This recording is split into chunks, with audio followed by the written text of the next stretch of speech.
Hi everyone, Comic Book Reviewer here, this time reviewing on issue 1 of Masters of the Universe, Forge of Destiny.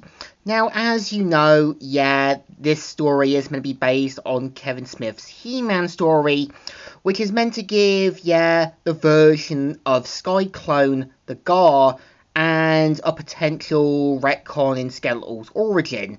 Now, I think we all know what the Gar are. They're basically what I think Skeletor's other origin was, and something that I would adapt for my He-Man reboot as making them Celtic warriors.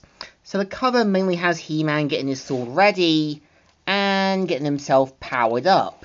And the story starts off with how, He-Man, Teela, as well as Man-at-Arms take on Merman, Beastman, Evelyn, and Skeletor.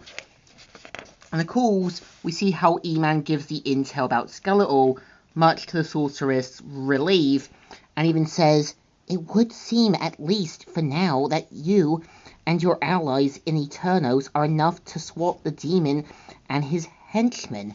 Eternia is a complex world." And it turns out from the Great War, the other worlds are what basically remnants are left after this.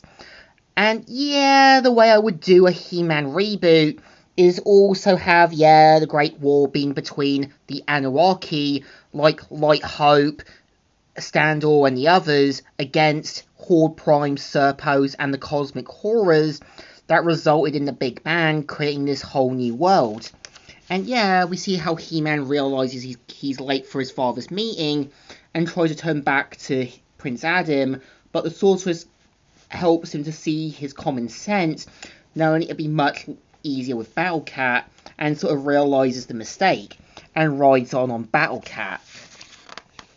And of course, we kind of see on the Isle of Arwit Gar, we kind of see how the leader of the people, Hera, is given the special message from King Randall. And of course, we kind of see the version of Skyclone, who's meant to be like a counterpart to Prince Adam, but a bit more of this kind of like young kid at heart character. And we kind of see how, his mum Hera isn't really proud of his sort of behaviour and actions, along with his little group of friends.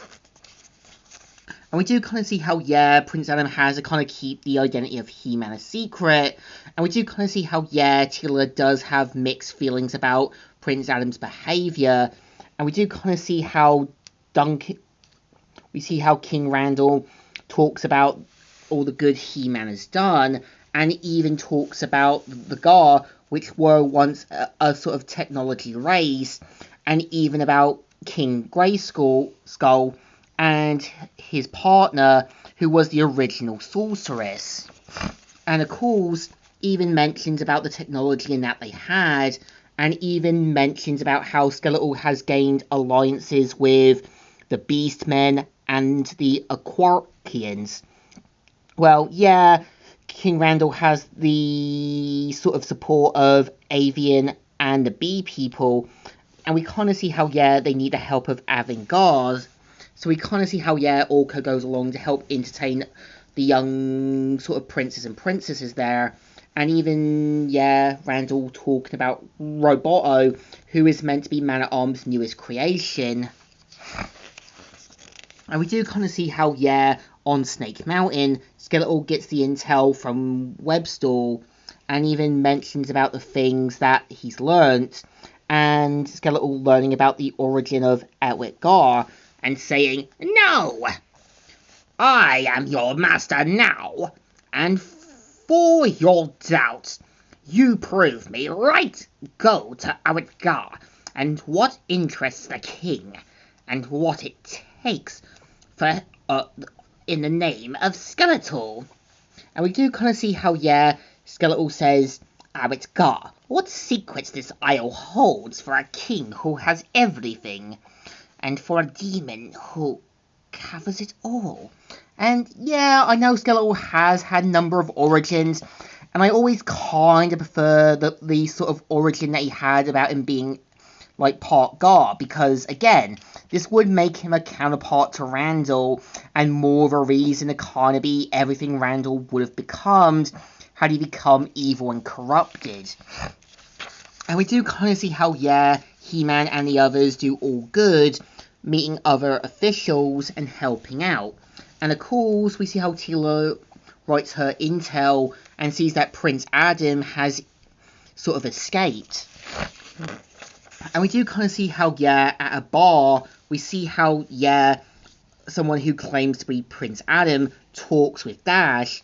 And don't forget, since Dash is drinking alcohol, this is going to make you say and do stupid things that you don't want to admit. And yeah, when you're drunk, you're going to say things that are stupid, dumb, and irresponsible. And even talks about, yeah, Dash's friends, like Zig, a sort of tame-like creature, Seymour, a sort of snake woman, and Handless. And yeah, the way I would have done Seymour is be like a clone of Teela, as well as a sort of snake DNA for King Hiss to have Teela as his bride. So we kind of see how Dash and someone who claims to be Prince Adam become close friends, and of course tries to show him that he can prove to his mum that he's not a screw-up. And we do kind of see how, yeah, Teela tries to find out what's happened to Prince Adam, and we see how Orko had to kind of play diversion, and this is where we're going to see Teela calling out Prince Adam for everything, and about him being a bit of a playboy, and is even disgusted with his behaviour. And of course, we see how Omid Gar, someone who claimed to be Prince Adam, has gotten the device that kind of made the sort of ancient Gar technology. So of course, turns out this isn't Prince Adam. Dash and his friends get killed, and we kind of see how, yeah, back on the transport, Prince Adam tries to talk with Teela to little to no avail. And of course, we see back on the sort of Gar homeland, Hera is let known that her son survived, while the rest of his friends didn't, and this is where we're going to see an all-out war. And this is where we're going to see Dash become the version of Skyclone, so showing him to become a more darker, corrupted, evil version of the man he once was. And yeah, this is the story. So I think this one isn't too bad. I'm kind of glad they don't put the Gar too much under the rug, and I think it's kind of clear there's a lot you can do with the Gar and Skeletor's origin. Like I said, when I worked on my He-Man reboot, I had them as ancient Celtic warriors, with Scareglow being Skeletor's grandfather, Trapjaw being his uncle, and the way I would do Skyclone is being a demigod to the Gar, kind of like Fujin for Mortal Kombat. Well, it's not a great story, it still tries to kind of fix up what I think Kevin Smith screwed up on. So it still deserves a thumbs up. Still good, and still alright. So, Comic Reviewer here, signing out.